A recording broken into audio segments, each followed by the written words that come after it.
just went up yesterday. Wow. When you're going on this lonely road, and when you go around these kind of, you see any house. So when you go up to a little dark corner, you turn down, you go into a little bridge.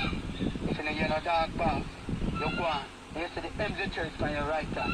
And road cutting you see the empty church sign. And you make a turn like this, and you go around like the river over there. You see a little house and call it Dynamite House. And to the tool, you end up on your road. And just straight out to a big house with a red gate. And Steve, you say, my cousin, Steve McCurdy. Right? When you go up straight, you go on, you see one of the house. And it look like shop out on the front page with two columns like this. What's on it?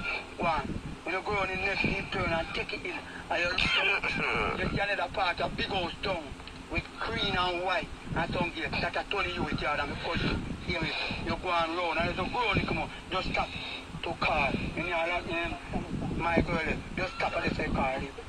And if you miss, when you go up, you come out to a number 11 tree, you come back, you want to board house. I hold span sister living here in Creek, you can reverse. If you turn back and see straight, one up straight, you go another gully, you see one wall. So, like you cover another bridge, but a low investment, you know, have no top, then make it like low bridge. When you go on in Rocky, as you go on your tie cross and you go on your city, and you look before you, so you look up, so you see John Dahl, Silver Spring, the post office is just down, and you look at one shop, stop, and Nadine live there, so we have everybody name in Ajanja, just get all information, and Nadine just show you. And Gary just took the south eye front there, so you might post office and park, down there, and all the guys are there, and good at it, and one little small job, you know, want nothing more, it's guy to tell you that.